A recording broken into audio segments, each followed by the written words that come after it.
মাছের মাথা। আজ আমি বানাবো কাতলা মাছের মাথা দিয়ে এঁচড়ের ঘন্ট। এখানে এঁচড় আছে, আলু সেদ্ধ করে নিয়েছি হলুদ দিয়ে, আর এখানে কাতলা মাছের 2 পিস মাথা আছে, নুন হলুদ মাখাবো। নুন মাখিয়ে নিচ্ছি। বড় কাতলা মাছের মাথা, একটা মাথার হাফ নিয়েছি আমি, কেন তরকারি সামঞ্জস্য রেখে দিতে লাগবে, তাই হাফ নিয়েছি। এরপরে এক এক করে মাথাগুলো দিয়ে দিচ্ছি।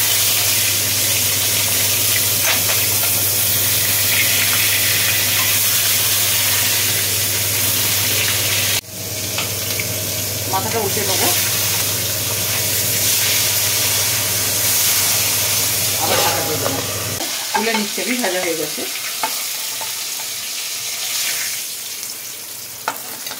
একটু খুন্তি দিয়ে গুঁড়ো করে নেবো একটু পরে। আচ্ছা, আমি এই তেলে এঁচড়টাও ভেজে নেবো।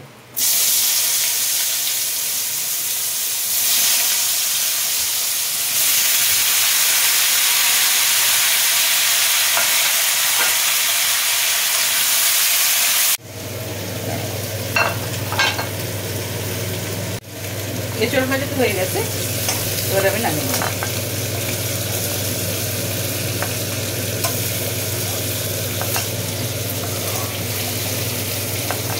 এঁচড়টা একটু ভেজে নিলে জল থাকে না। তরকারি দুটো লঙ্কা আর দুটো তেজপাতা দিয়ে দিলাম।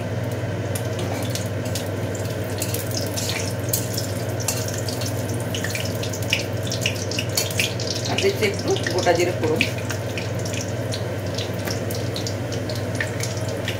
আমার ভাজা হয়ে গেছে।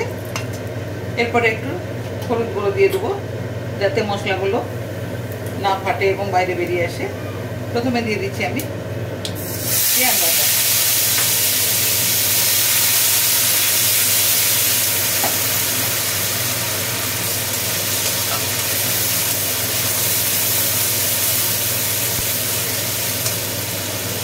এবারে আমি দেবো আদা রসুন বাটা। প্রথমে রসুন বাটা দিয়ে দিলাম,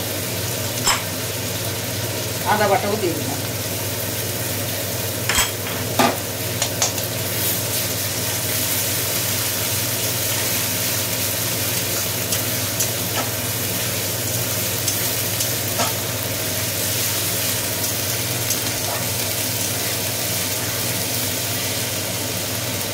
এবারে তরকারিতে পরিমাণ মতো যতটা হলুদ লাগবে দিয়ে দেবো। একটু জল অ্যাড করবো।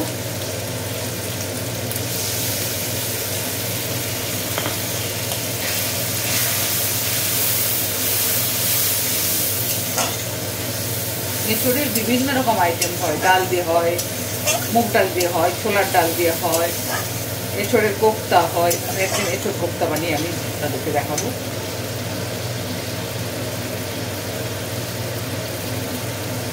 জিরে গুঁড়ো দিয়ে দিচ্ছি, লঙ্কার গুঁড়ো দিলাম।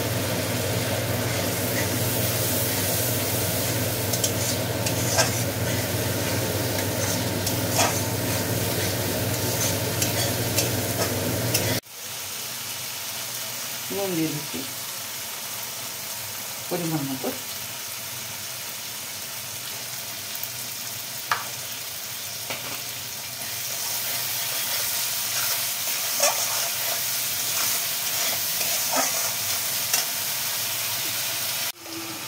মশলাটা ভাজা হচ্ছে, এবার আমি গরম মশলা দিয়ে দেবো।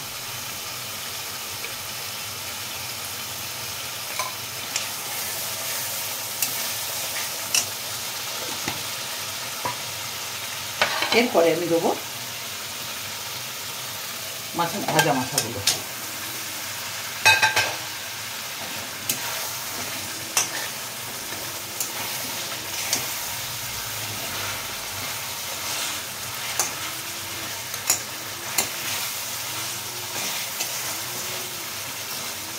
মশলার সঙ্গে একটু ভাজা হয়ে যায়।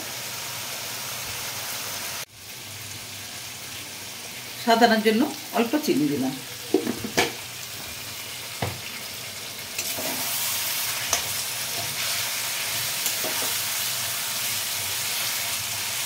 এবার মাথাগুলো এক এক করে একটু ভেঙে দেবো।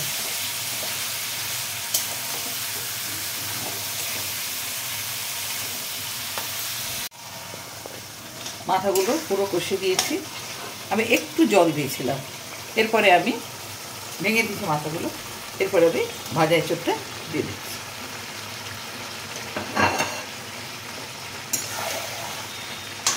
এবারে শুধু কষার পালা।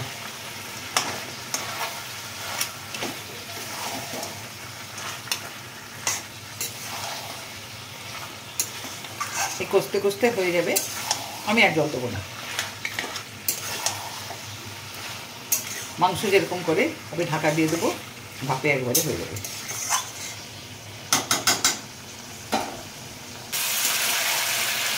এবার আমি খুন্তি দিয়ে একটু পিষে দেবো, তরকারিটা করে মাখা মাখা হবে। ঘন্ট বানাচ্ছি সেই হিসাবে। একবার অবশ্যই বানাবেন গরমের দিনে, একটু নিত্য নতুন মুখ পাল্টে। এর সঙ্গে করবেন মুসুরের ডাল, মুগ ডাল করলে হবে, ঘন করে মুগ ডাল করবেন, খেতে ভালো লাগে।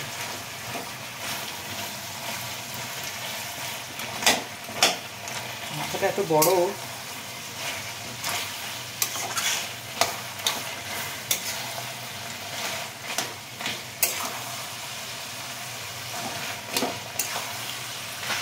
এঁচড়ই দেখা যাচ্ছে না, এত বড় মাথাটা।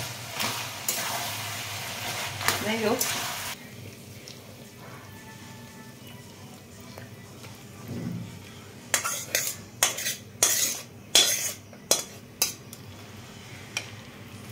মাছের মাথা দিয়ে এঁচড় ঘন্ট এইভাবে আমি বানালাম। অবশ্যই ট্রাই করবেন, খাবেন। সবাই সুস্থ থাকুন, ভালো থাকুন। আজকের মতো আমি আসি, নমস্কার।